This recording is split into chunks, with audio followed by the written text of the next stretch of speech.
Hello, I just wanted to come on here real quick and tell you about using the Dollar Tree clear plastic shower curtain or just any type of clear sturdy plastic. I wanted to show you how to use that to trace your patterns. So I'm going to show you how I use that to trace my patterns. If that's something you're interested in, please stay tuned.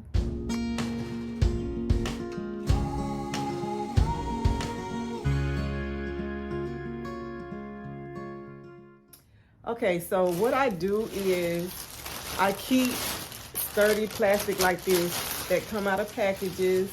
You can get it from work. You can use the liner from the clear liners from Dollar Tree like I told you. But this is just clear plastic that I keep. I just keep like a bin, and when it's full, then that means I don't need any. And right now I'm kind of full. I really don't need any extra plastic. And I use it as I need it. For instance, this looks like a bag. You would just cut it open so it's just one flat piece, so you can trace what you need to trace. So I'm going to show you how I use this, and then we'll be back to talk a little bit more about the benefits of this being able to see through your pattern piece. So let me show you how I use this to trace. Okay, so I have this pattern piece right here. I just cut it away from the big sheet. So especially for those of you who do not like to cut your patterns, this is probably really great alternative. But I like to use a Sharpie when I'm doing this, and I usually use a black one, but I couldn't find my black one, so I'm just going to use this green one for right now. But all you're doing is you're placing the clear plastic. So I cut a piece of the plastic off, and you're just tracing around the pattern with the plastic. And be sure to trace all your markings so you can cut those out when you cut it out. Now, I've traced this.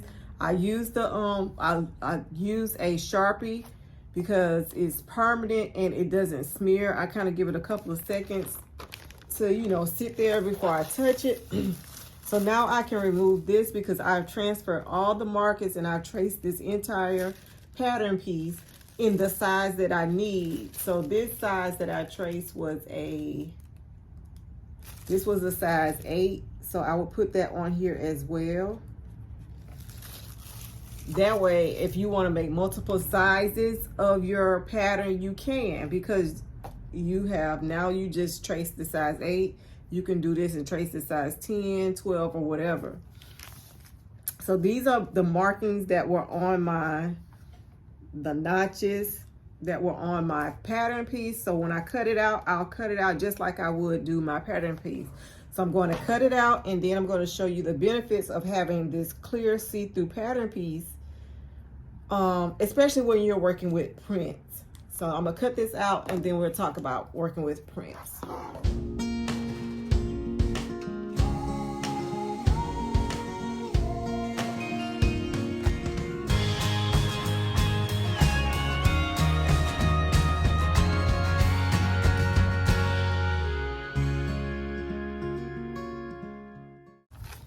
So now I don't know how well you can see this, as I tried to use the top of my container so you can see on the white background. But I just traced it out, and I've traced all my markings. I labeled it. So this is the side front for A and B. This is piece number 3. This is the Know Me pattern 2006. I think that's what it is. And this is cut 2. This says cut 2. I need 2 of these. So those were the instructions on there. I have this dot that needs to be transferred. That's just a notch. I've cut my notches out. So I did everything I would do if I was using paper with this. So now I'm going to show you one of the benefits of using clear paper or clear plastic as a pattern piece. So I'm going to get some material and I'll be right back. So right here I have this material right here. It has let me get more light so you can see it better. So I wanted to show you one of the benefits of having this clear. You can actually see me rubbing across it. That's why I use the, also I like to use the permanent Sharpie marker. So having a clear pattern piece, it lets you match different patterns on your fabric. So I just wanted to show you. So for instance, I have this fabric right here. It has little squirrels on it. Just a fun, whimsical pattern on the fabric. But let's just say, I don't know, that I want to make sure this is like a front. This is the side front, so this would be kind of under the arm.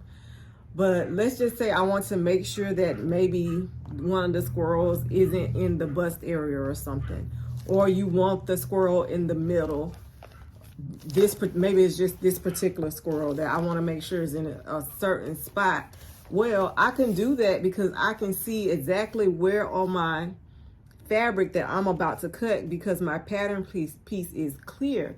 And then if I wanted to make sure that I had the same identical piece on the opposite side, I could cut one of this side this way. I could flip this over and make sure that I go to the same identical spot on my fabric and cut it out, and I have two of the same identical pieces on this one garment that I'm about to make.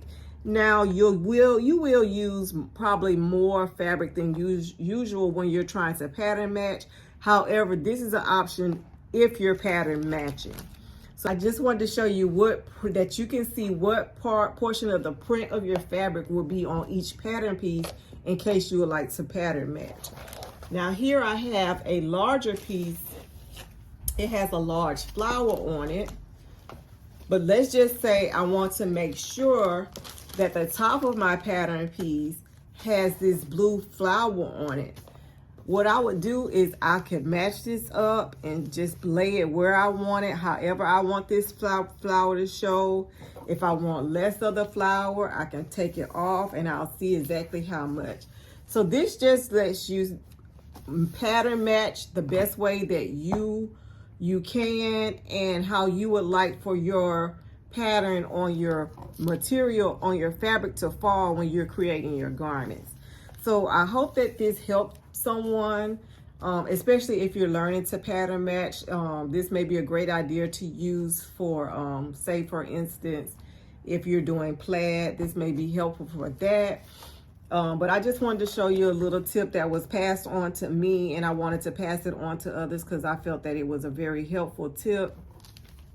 And it really helps me when I'm trying to match up different garments.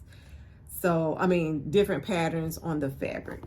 So I just wanted to elaborate more because I gave the tip, but I didn't kind of show how I use the plastic to do that. And like I said, if you don't get many packages in your home, you can go to the Dollar Tree and get the dollar shower curtain liner. It's what, $1.25, and you can cut out several pattern pieces. But I highly recommend using a permanent marker. It doesn't have to be the Sharpie brand, but I do highly recommend using a permanent marker. And you want one that doesn't have a I don't know if you can see, but you don't want a wide tip either. You see how there's just a narrow tip? You don't want a wide tip. That's gonna throw your pattern off because you're gonna be cutting too much extra on it. Not too much, but it's more than necessary. I recommend a narrow point. This is a fine point. So I recommend that you have a narrow point. I hope that this helps someone. This was very helpful to me when I learned about it. And it folds up real easily and nicely for storage to put if you need to put it in the envelope. Maybe you're missing a piece. I had a friend, she was missing just one piece of a pattern, and instead of her having to purchase the entire pattern, she just needed my piece, and she was just able to copy just that piece. You just may need one piece, or you just may be trying to pattern match a certain part of it, and maybe you don't need to trace the entire pattern. Whatever, it folds up nicely. You could put it in a manila envelope. You could put it back in the pattern envelope. It folds up real nicely and real thin. I will say make sure you have some good scissors, because when I was trying to cut the shower curtain line from Dollar Tree, my scissors were not great, and it was just taking me too long to cut out one pattern piece. So just make sure you have some fairly great scissors that could cut through the plastic. But with all of that said, guys, I hope that you all are having a wonderful day, and don't forget to go and sew something fabulous. I'll see you guys on the next video. Bye-bye.